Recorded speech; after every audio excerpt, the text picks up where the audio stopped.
अस्सलामु अलैकुम। उम्मीद है आप सब खैरियत से होंगे। अल्लाह ताला आप सबको खुश रखे, हर परेशानी से महफूज रखे। जो बीमार हैं उन्हें शिफा दे और जो अब हमारे दरमियान नहीं रहे, अल्लाह उनकी मग़फ़िरत फरमाए। लेकिन आज मैं आपको एक ऐसा वाक़या सुनाने जा रहा हूँ जिसने मेरी ज़िंदगी हमेशा के लिए बदल दी। मेरा नाम अमीन नकवी है, मैं लाहौर से हूँ। बचपन से ही मुझे वीरान और पुरअसरार जगहें एक्सप्लोर करने का शौक़ रहा है।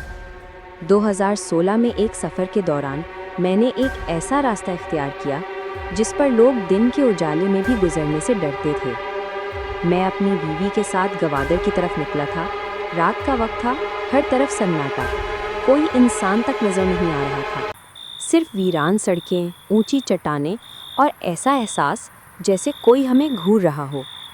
अचानक गाड़ी बंद हो गई, मोबाइल सिग्नल भी नहीं, पानी ख़त्म और हर तरफ खौफनाक खामोशी। मैंने बीवी को पिस्तौल थमाई और मदद की तलाश में गाड़ी से बाहर निकला। जैसे ही चंद कदम चला, मुझे अपने पीछे किसी के चलने की आहट सुनाई दी। मैं पीछे मुड़ा, वहाँ कोई नहीं था। फिर अचानक एक चट्टान के पीछे से इंसान नमा साया भागता हुआ नजर आया। जब मैं वहाँ पहुँचा तो वहाँ कुछ भी नहीं था। मैंने हिम्मत की और करीब के एक छोटे चश्मे की तरफ चल पड़ा ताकि पानी ले आऊं। रास्ते में हर तरफ झाड़ियाँ थीं और एक अजीब सी बदबू फैली हुई थी। पानी भरते वक्त अचानक ऐसा लगा जैसे मेरे कंधे पर किसी ने हाथ रखा।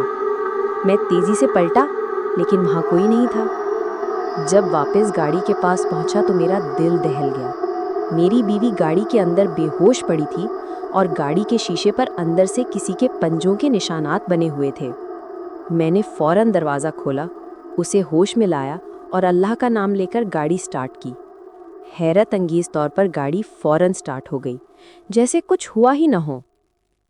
हम वहाँ से फ़ौरन निकल आए और आज तक उस सुनसान रास्ते पर वापस जाने की हिम्मत नहीं हुई। मुझे अब भी याद है वो एहसास, वो साए, वो खामोशी अब भी है। क्या आपने कभी ऐसा खौफ महसूस किया? ये वो लम्हा था जब मुझे एहसास हुआ कि मैं अकेला नहीं था। क्या आपको ऐसी कहानियाँ पसंद हैं? कमेंट्स में ज़रूर बताएं।